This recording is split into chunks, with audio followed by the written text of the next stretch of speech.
Greetings, YouTube. First, a brief announcement. I have hit 301 subscribers as of today.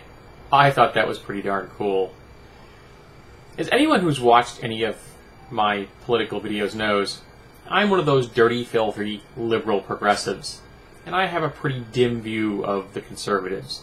And to say that I was disappointed by the Bush administration would pretty much be the biggest understatement of the decade.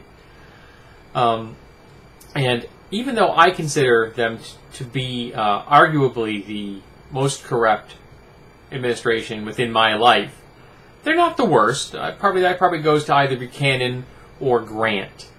But there's one guy that seems to like the Bush administration even less than I do, and that would be Al Franken. This is the latest book of his I read, printed in 2005, called The Truth with Jokes. And unfortunately, there aren't a lot of jokes.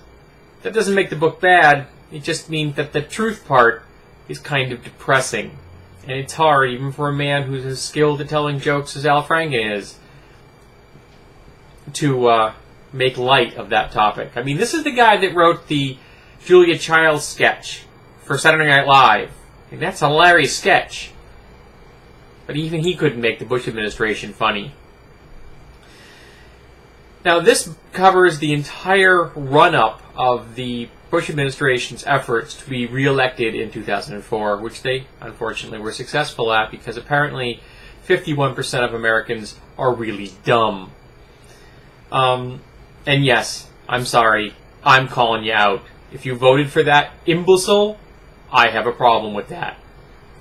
Now, he talks about the dirty, underhanded campaign methods that were used, how the Republicans were somehow able to convince Americans that a decorated war hero was not good for our nation. He tried to undermine everyone running, of course, during that election, and he let Rove loose, that mad, rabid dog that he had on a very short leash, and just let him go at his opponent. He talks about the run-up and utter failure of the Bush administration to notice anything that would led to the events on 9/11, and then, of course, their horrible handling of everything after. He covers the whole concept of how they tried to convince the American people to illegally invade Iraq, kill tens of thousands of Iraqis who had done no harm to us and never would. Then he also brings up the fact that it was during the Reagan era, with the help of Donald Rumsfeld, that Saddam Hussein acquired the ability to make chemical weapons. He also brings up the fact that the last of those chemical weapons were destroyed by that evil socialist Bill Clinton. He covers the torture of innocents by the Bush administration because they like to torture people. But I think one of the best examples in this book, for me, in the conservatives' utter failure at what they do, or what they claim to do, is fiscal responsibility in the post-9/11, post-Iraq invasion. Now, the conservatives are always saying that they're the party of the fiscal responsibility. But during the post-invasion period in Iraq, the Republican Party and the people they put in charge in Iraq, I believe the gentleman's name was Bremer, lost $8.8 billion. No. I'm not saying they squandered it. I'm not saying they gave it to Halliburton or any other evil, nasty, no-bid contract corporation.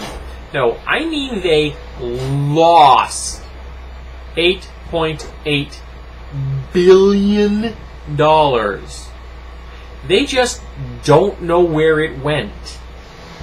Poof! I personally think it went into a whole lot of Swiss-numbered bank accounts and to pay off a whole lot of people to avoid being charged with crimes, but that's just me.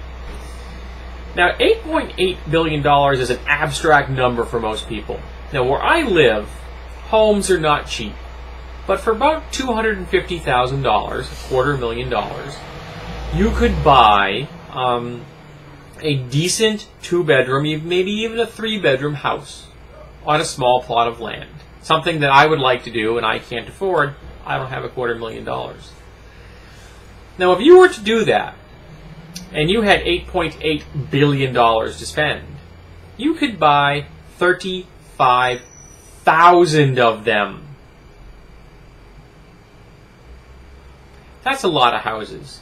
That would save the real estate market pretty much in the eastern seaboard. And the Bush administration and the idiots they put in charge lost that much money. And for some reason, the conservatives want my vote?